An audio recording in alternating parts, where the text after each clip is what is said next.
Man asked, who? She said, the father of her boy. Sir John drew back his outstretched hand, and seeing that the locksmith paused, signed to him with easy politeness and without any new appearance of emotion, to proceed. It was the first word she had ever spoken from which it could be understood that she had any relative on earth.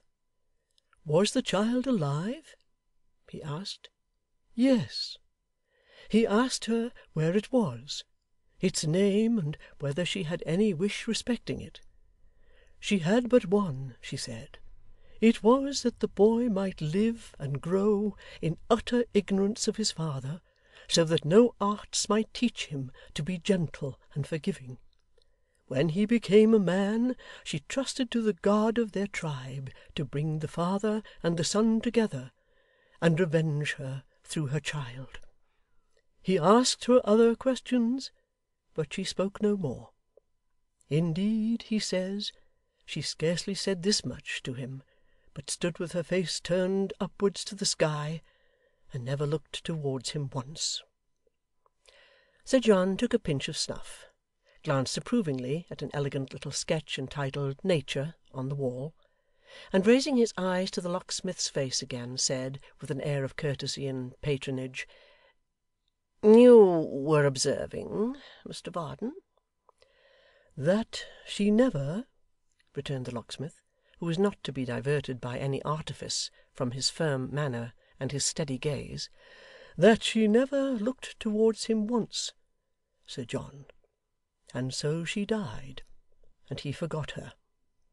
But some years afterwards, a man was sentenced to die the same death, who was a gipsy too, a sunburnt, swarthy fellow, almost a wild man, and while he lay in prison under sentence, he, who had seen the hangman more than once while he was free, cut an image of him on his stick, by way of braving death, and showing those who attended on him how little he cared or thought about it.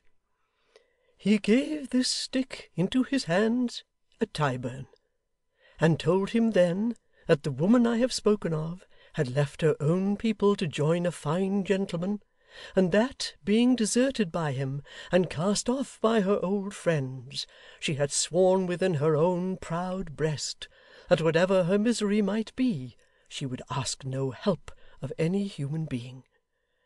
He told him that she had kept her word to the last, and that, meeting even him in the streets, he had been fond of her once, it seems, she had slipped from him by a trick, and he never saw her again until, being in one of the frequent crowds at Tyburn with some of his rough companions, he had been driven almost mad by seeing, in the criminal under another name, whose death he had come to witness, herself.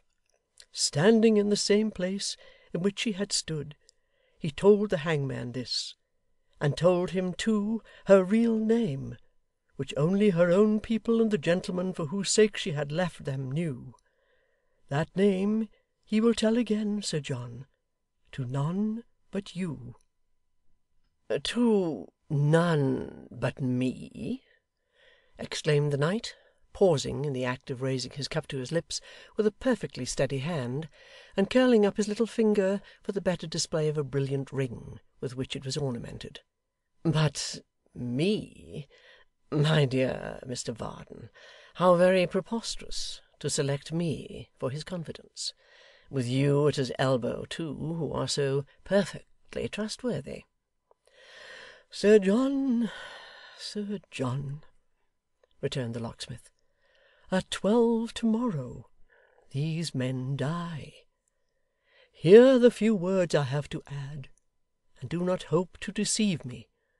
For though I am a plain man of humble station, and you are a gentleman of rank and learning, the truth raises me to your level, and I know that you anticipate the disclosure with which I am about to end, and that you believe this doomed man, Hugh, to be your son.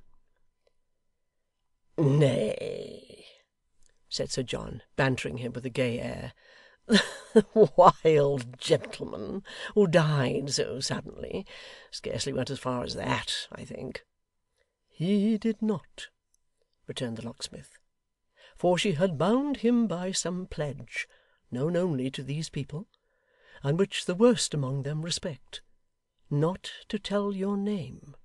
But, in a fantastic pattern on the stick, he had carved some letters, and when the hangman asked it, he bade him, especially if he should ever meet with her son in after life, remember that place well.'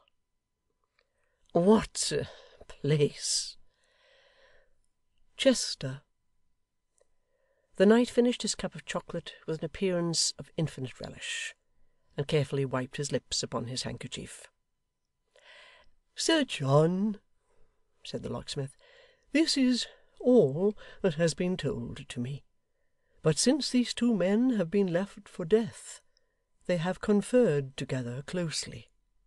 See them, and hear what they can add. See this Dennis, and learn from him what he has not trusted to me. If you, who hold the clue to all, want corroboration, which you do not, the means are easy.' 'And to what?' said Sir John Chester, rising on his elbow after smoothing the pillow for its reception. 'My dear, good-natured, estimable Mr Varden, with whom I cannot be angry if I would, to what does all this tend?' 'I take you for a man, Sir John, and I suppose it tends to some pleading of natural affection in your breast,' returned the locksmith. 'I suppose to the straining of every nerve, and the exertion of all the influence you have, or can make, in behalf of your miserable son, and the man who has disclosed his existence to you. At the worst, I suppose to your seeing your son, and awakening him to a sense of his crime and danger. He has no such sense now. Think what his life must have been, when he said in my hearing that if I moved you to anything, it would be to hastening his death, and ensuring his silence, if you had it in your power.' 'And have you, my good Mr Varden,' said Sir John in a tone of mild reproof, 'have you really lived to your present age, and remained so very simple and credulous, as to approach a gentleman of established character with such credentials as these, from desperate men in their last extremity, catching at any straw? Oh dear! Oh fie, fie!' The locksmith was going to interpose, but he stopped him. 'On any other subject, Mr Varden, I shall be delighted, I shall be charmed to converse with you, but I owe it to my own character not to pursue this topic for another moment.'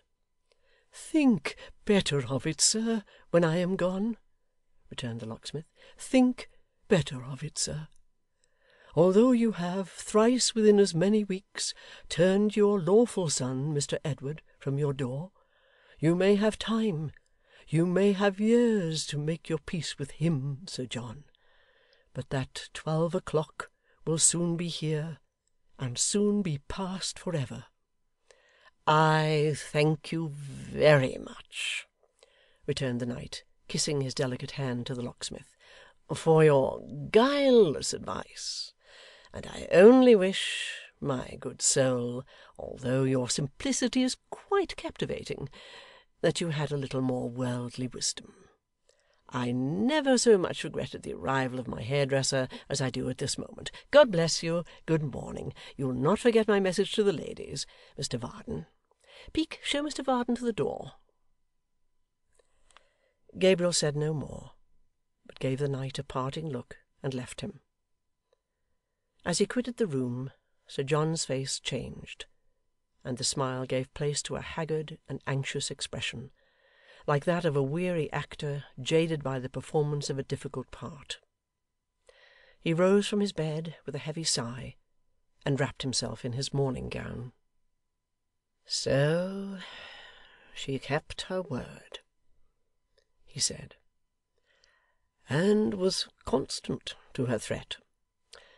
I would I had never seen that dark face.